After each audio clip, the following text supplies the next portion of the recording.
Hi everyone, welcome to Third Spacing the podcast, where we explore important issues on the peripheries of clinical medicine in Singapore. This is your editor, Hosan. In this two-part episode, we commemorate the life of Prof. Cynthia Goh, who passed away due to pancreatic cancer on February 13th, 2022. Prof. Cynthia was an emeritus consultant in the Division of Supportive and Palliative Care in NCCS. She was one of the pioneers of hospice care in Singapore and was the founding president of HCA Hospice Care. She also chaired the Asia Pacific Hospice Palliative Care Network. In the first part of the episode, Prof. Cynthia talks about what palliative care entails and shares about her journey of establishing hospice care in Singapore. My name is Cynthia Goh.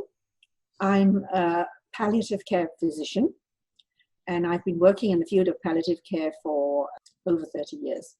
I was trained as an internist, an internal medicine specialist, but I also spent 6 years doing research at the Institute of Molecular and Cell Biology. So I have got a scientific background as well. But at heart, I'm a clinician, and I first got involved in the hospice movement right at the beginning in 1986 in Singapore, when such a thing didn't exist. And basically, we were a group of volunteers who identified a problem, which was that people were dying in pain at home with very little support from the health system.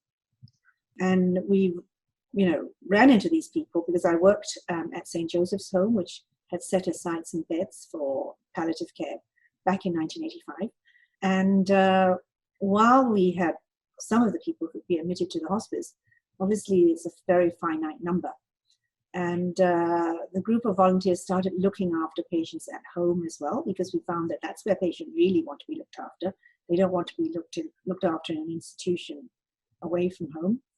And from there, we started a volunteer home care service, which has since grown into what is now known as HCA Hospice Care, which is the largest charity that runs palliative care services at home for people in Singapore. There are now many more home care services, 6, 7, counting, but HCA is still probably just about the largest, and it's been functioning it was established in 1989, so it's now 30 years old, just celebrated. And basically, palliative care is a philosophy of care. It's a way we approach looking after patients. And it's about looking after the individual, the person. And I always teach that, young doctors, nurses who are coming into palliative care, once we contact the patient, when we come away, the first thing we have to ask is, who is this person? Who was this person we just talked to? Who is this person we're looking after now? So it's very person-centered. Now person-centered care is a mantra that everybody talks about. But in those days, it certainly wasn't. It was disease diagnosis, it was scientific method, it was get the problem, fix the problem, and bye-bye patient. But of course, we now realize that many problems cannot be fixed. A lot of the chronic diseases we have to live with, and some of them we have to die with. So that is a complete paradigm change. And even in the field of cancer, in the 60s, 70s, 80s, we were talking about war on cancer, defeat cancer, it won't be a problem anymore. We now know that cancer is here to stay. Much of it has become a chronic disease. I once wrote an article about changing the paradigm of, instead of talking about curing cancer, which a small number of which we can cure, and an increasing number we are able to cure, but more and more we're talking about living with cancer. So what? So what if I have cancer? I'm still alive, I still have my life to lead, and how do I make the best of things?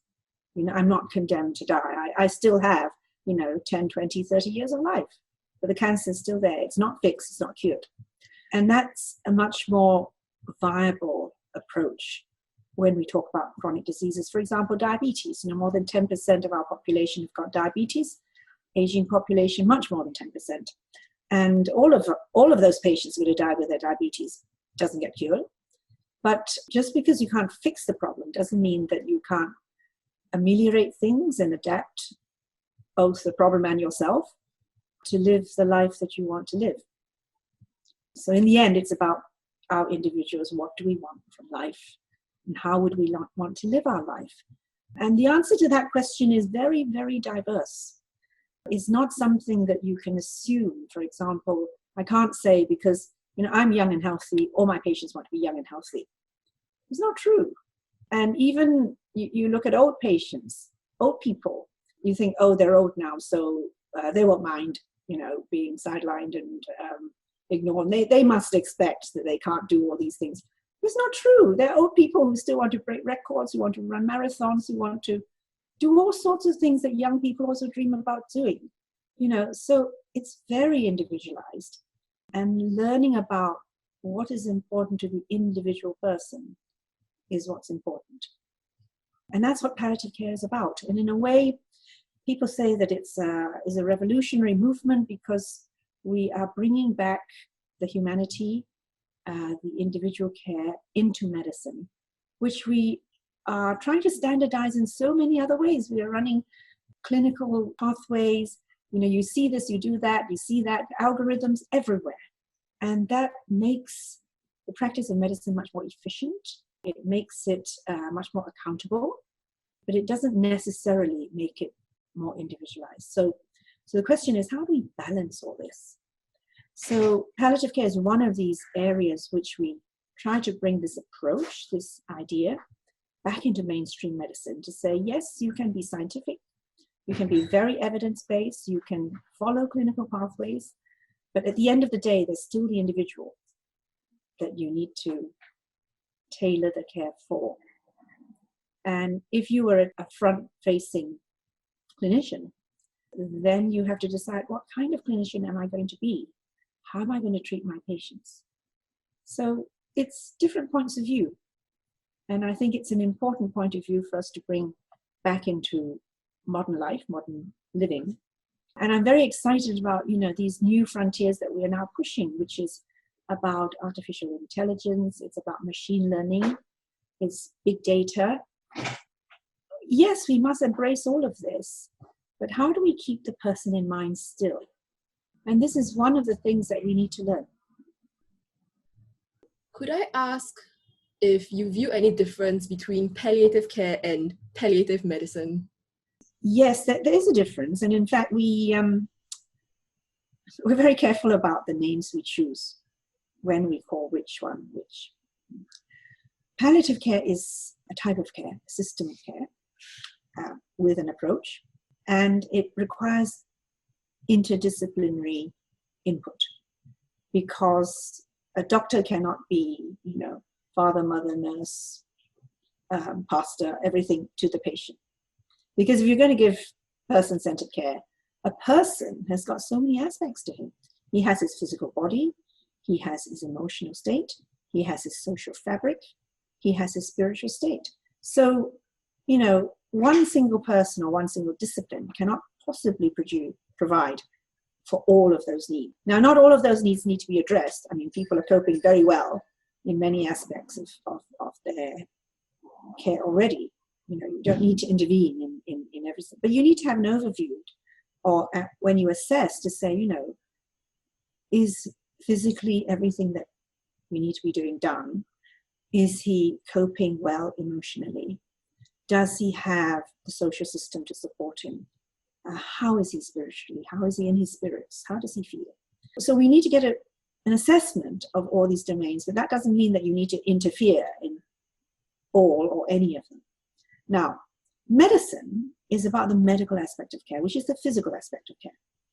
And so when we talk about palliative medicine, yes, we practice person-centered care, but the medical bit you must deliver.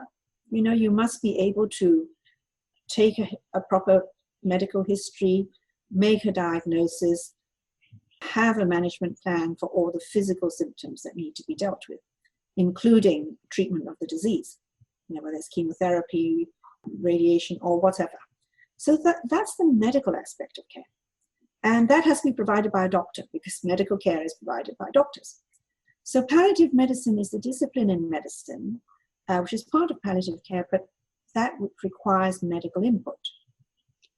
So when we talk about interdisciplinary care, I'm the doctor in the team. The other essential person in the team is a nurse. And I think the third essential person is probably a social worker. So, we've all got our own roles. The nurse does not prescribe medicine. She's not required to make a diagnosis, but she is required to understand what the doctor's looking out for and point it out to the doctor early. She is required to explain to the patient and family why the medicines have to be taken in a certain way and when. And then nursing aspects like physical care, mouth care, bowel care, all that which is in the nursing domain. The social worker, doesn't need to prescribe medicine and know what's wrong, but needs to understand, well, if the doctor says you must take your pain medicine every 4 hours, you should. Is it possible for you to take medicines every 4 hours? Is there somebody, can you measure it out yourself? Or you need someone to give it to you? Is money an issue? Do you have a roof over your heads? Is there a caregiver? All of those things. Now, these roles are overlapping. For example, caregiver training is done by the nurse, largely, although a lot of the explanation may be given by the doctor. So when we talk about palliative care, I mean this whole system of care, which is given by 3 main disciplines, but calling in others as and when necessary. For example, if the patient is under palliative care and he's still having cancer treatment, of course the oncologist has to be involved to give the cancer treatment. If he has trouble with swallowing and speech, the speech therapist is involved. If he has some disability, physiotherapist is involved, or the occupational therapist is involved to give him aids and to make sure his home is safe. Now, all of these other disciplines may not be involved in every patient. Not everybody needs a speech therapist. Not everybody needs a physiotherapist. But nearly everybody needs a doctor, a nurse, and probably a social worker just to have a look through that there aren't any social problems. So that's the difference between palliative care and palliative medicine. And we talk about palliative medicine now recognized as a specialty in Singapore. I used to think that you don't need specialists to look after everybody who's dying, which is absolutely true. Not everybody who needs palliative care needs to be under a specialist, okay? Because you can also train non-specialists to provide palliative care. For example, a lot of our GPs are trained. There's a graduate diploma in palliative medicine, which a number of our GPs have taken, and a lot of them are working in community hospitals. For example, in Singapore, our system is that if you are receiving palliative care in a community hospital, you are actually providing, the medical aspect is provided by a non-specialist, usually a family physician with some palliative care training.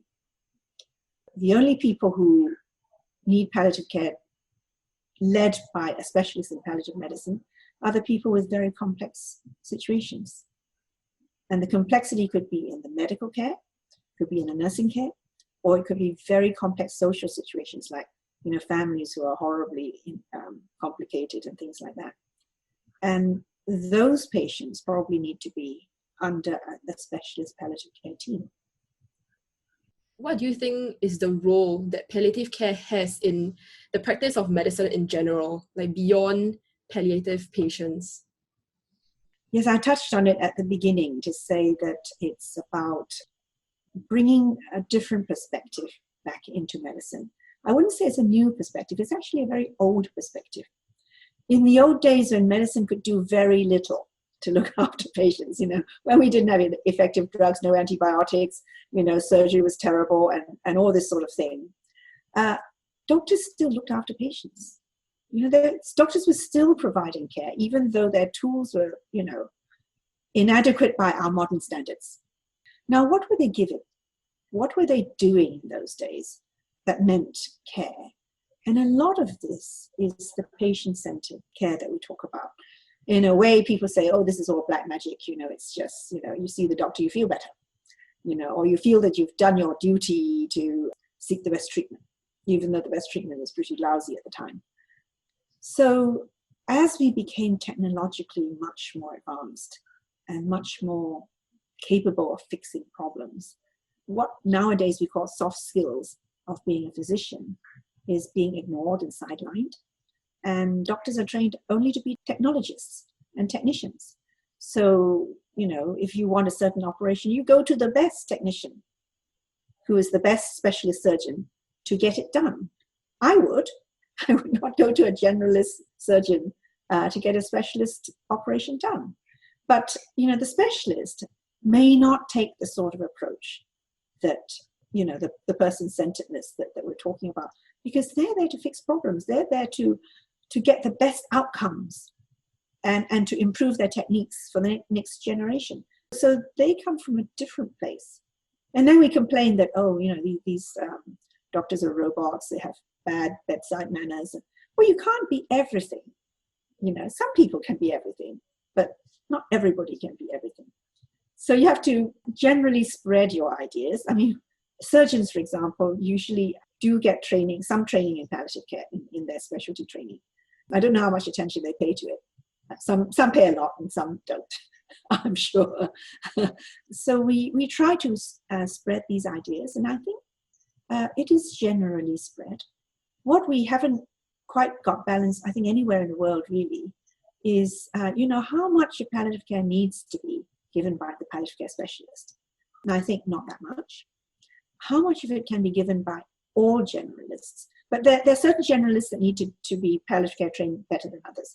Oncologists, for example, need to know a fair bit of palliative care, both radiation and medical oncologists. Surgeons probably would need that. And certain specialties like people dealing with heart failure or liver failure, renal failure, they would need more practical palliative care knowledge than others. So I wouldn't recommend, for example, if you've got renal failure, the minute you get renal failure, go to the palliative care person. I would rather say stay with your renal physician who might have palliative care input. Sometimes, for example, in Outram, we do, in Sing Health, we do have palliative care physicians manning clinics simultaneously with heart failure, renal failure, respiratory failure doctors. And I think that's probably a good way to go. So you have, the palliative care input for the complicated cases as and when you need it, but all the general run-of-the-mill stuff can be handled by the normal specialist and generalist. They would be specialists in their own discipline, but generalists in palliative care. You did mention that medicine over the years have evolved significantly. Now thinking about it, I think the way that we deal with death and dying as a profession has also, or as a society, has evolved a lot. And increasingly, medicine is being involved in the process of death and dying. What do you think the role medicine has in this? I think the danger with the progress of medicine is that we're beginning to think that death is optional. That, if one organ fails, you just support it or fix it or transplant it. If another organ fails, fix that one too, or transplant it, or have an artificial one. We're getting more and more that way. And if you think mechanistically of all these organ failures, then death becomes optional. You can delay it indefinitely. You don't have to think about it at all. You see this, you do that. I mean, even in our general parlance, I remember my mother saying to me, she's always been worried about her kidneys because she had kidney stones. And she would say, when my kidney fails, I'll have to go on dialysis. People say that you suffer a lot when you're on dialysis. She was in her 80s and she wasn't in renal failure at all. Okay, she was just scared that she was going to be have renal failure. And I wouldn't dream of recommending dialysis for her if her kidneys failed, because she also had a bad heart, she also had bad artery, she also had cancer. I mean, what are we doing treating kidney failure in a situation like that? But people forget, you see, if you just look at one organ, and I'm afraid that nowadays we go in for each specialty looking after its own organ, call in the renal specialist in a big situation where the patient has cancer and all these other things. The kidney specialist will come and do what he's been asked to do, look after the kidneys. And if the next step is dialysis, that is what he's going to recommend. And it's not his business to look at the big picture because he was asked specifically to come in to look after the kidneys. And we're getting that practice more and more, instead of the kidney specialist saying, hey, but what about the cancer? That's gone to the brain and that's gone to the heart. And well, why are we supporting the kidneys now? So while we say that the patient should have a primary physician, the person who is in charge, and then you can sort of like subcontract all the different organs to different people. But the primary physician must be able to have the big picture and keep in mind, what is it the patient wants? What is it this family wants for the patient? What's feasible? What isn't feasible? Just because a treatment is available doesn't mean it has to be taken. You can give cancer treatment that will kill the patient, but will fix the cancer. But, is this what you really want, Do you think that palliative care in Singapore now is what you have envisioned it to be when you first started out? I think we've achieved a lot of the goals that we set out to do. In fact, we didn't even dream that we would be able to succeed. I was absolutely amazed that the HCA Hospice Care has actually survived 30 years. It wasn't always the case, I can tell you. I think the milestones that we had come on, not only did we support the original group of people that we wanted to support, which was people who were dying at home in pain without help. That goal has been achieved. And on the way, unwittingly in a way, but important, is that we have now got palliative care as part of our health system. So now, the government has been funding palliative care through the charities home care since 1994, which was a long time ago, when they first started funding inpatient hospice care. In 1996, they started funding home care, and now it is all systematized. And by the time we started the hospital services in the late 90s, palliative care was accepted as part of the healthcare environment in the hospitals. So, for example, if you are admitted and you need palliative care, it's all paid for, subsidized wards, save rates, Medisave, Medifund, whatever. So all that has been integrated into the health system. And also the training of doctors and nurses in palliative medicine and palliative nursing, that has been institutionalized into our postgraduate programs, into our undergraduate programs, and so on. So the broad aims of what we wanted to do, I think we have achieved. And we never dreamt to do this. When we started as volunteers helping patients at home, we never thought we were going to establish, a specialty in medicine or a field or get into the hospitals. Although, as we worked, we realized that these are the next steps that's necessary. We were looking after patients so well at home, their pain was well controlled. The minute they were admitted to hospitals, everything was stopped. The patients are screaming in pain. This is what happened. And that was the impetus that got us to get into those hospitals, so that the doctors in the hospitals also know how to manage pain and how to support this group of patients. For the longest time, I was accused of saying, why are you ignoring the community? You should not be pursuing specialty, and palliative care needs to be given to every person living in whatever situation. And my thought was, yes, we do need to establish palliative care in the community. But until you educate those doctors and nurses in the hospitals that it is important, that they need to train in palliative care, they need to become leaders in palliative care because there is a specialty, then the rest of the dream can't be dreamt. So, yes, it's developed, for as far as I think that ever we dreamt about. And so we have to start the next dream to say, what is it that we need to do next? At the moment, it's really improving on what we've got, and also making an impact on the thinking of our society. One of the things that always rears its head is the issue of euthanasia. And it has reared its head in Singapore and in many different parts of the world. And in fact, it's become accepted in many different parts of the world. In fact, I chair the Asia Pacific Hospice Palliative Care Network. In one of our first meetings that we met, leaders of palliative care around Asia, and this was way back in 1997, one of the first things that we debated was, what is palliative care? In fact, we are still debating this. This is the perennial question everywhere we go. what does it consist of? What doesn't it consist of? Yes, we know it's person-centered care. Yes, we know it's holistic. Yes, we look at the different domains of human existence. Yes, but how do you actualize it? What services do you need to provide this kind of care? And one of the perennial questions was, yes, we look after the dying. We also go upstream to look after people who are facing life-threatening illnesses, but not dying yet. These are patients who may have years, not just weeks and months of life. And so we have gone upstream to diagnosis of cancer. Once the minute you know you have cancer, which is not curable, not easily curable.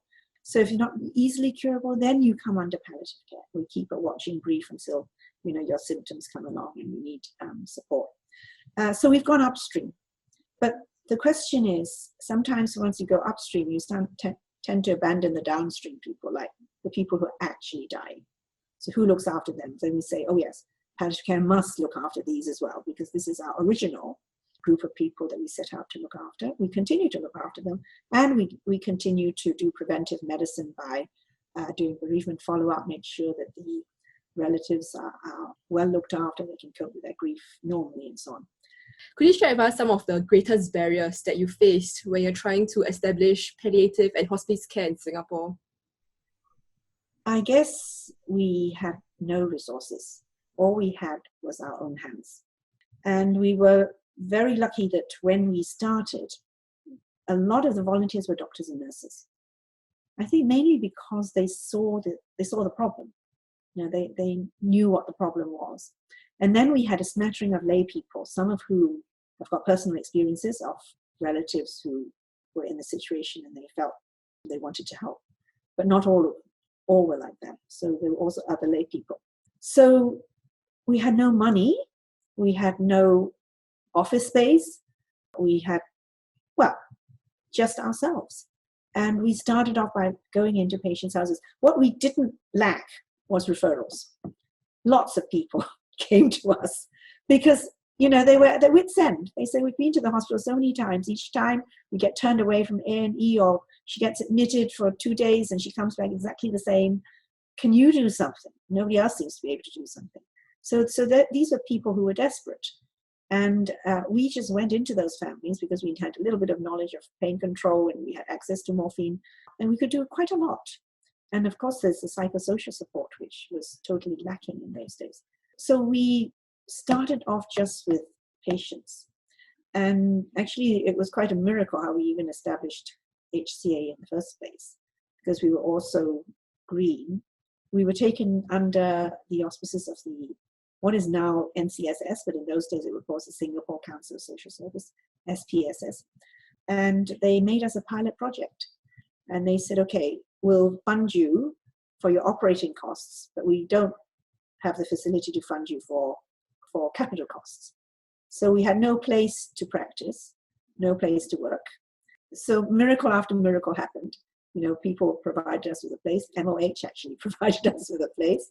And they said, we'll rent it to you, but we'll give you a grant for the rent. So nothing's free in Singapore, right? So if they believed in what we were doing, so we had some office space in the Ministry of Health building, and then we had nothing to renovate it with. It was an old family planning clinic, and people just came forward with donations, $50 here, $100 there, volunteer contractors helping us knock down some walls, volunteer architect, just well-wishers, mahjong clubs, donating their week's winnings, all sorts of mixture of funding that we had. But we've never lacked anything. So one of the first miracles I saw was that when we finally gave up on our volunteer contractors to build us our office, we paid a contractor, we hired a contractor to do the rest of the renovations. And we had secondhand donations from everywhere, secondhand air conditioners, secondhand carpet, secondhand everything. And in the end, we had one grant, which was something like $28,000, but the rest of it came in $50 here, $100 there. And when the bill from the contractor came, we said, how much is the bill? And he said it was $58,000. And we looked in the kitty to see how much we collected. It was $58,000. No more and no less. Yes. So I think if you believe in something that's important, I feel that the resources to do it will come. But it's important for you to start first, to start doing it. And then when people see it, and a lot of our resources came from grateful relatives and grateful patients who died. So people will come forward and help. And that was how HCA started. There's no sustainability plan. There was absolutely nothing. And we had the most beautiful offices, by the way, that was built for $58,000, and we stayed there for 5 years. And on a more personal level then, how did it feel like to start working in an area of healthcare that was so new and had so little resources, as you mentioned? Well, I never really thought about it. I just sort of fell into it and thought, this is the right thing to do. And at the time when I started volunteering in HCA, I was actually doing my PhD. So I had a day job, which actually turned out to be a night job because I was doing research. I did the day job, which was the volunteering, and had to look after my family in the evenings, and then did my experiments at night. So just juggling things. And then when you're in a group of people who believe in something and we encourage each other to carry on, it becomes quite addictive. And you're doing something that you can see. The thing is about clinical work is that you can see the result as you do it. You go into a family who is desperate and everybody is so tearful and fearful and everything else. And, an hour or two later, you come out and they've got their arms around you and say, thank you, doctor, this is wonderful. And when are you going to come again? And all this sort of thing, it's immediate gratification, you relieve suffering there and then, and you see it. So it's very rewarding work.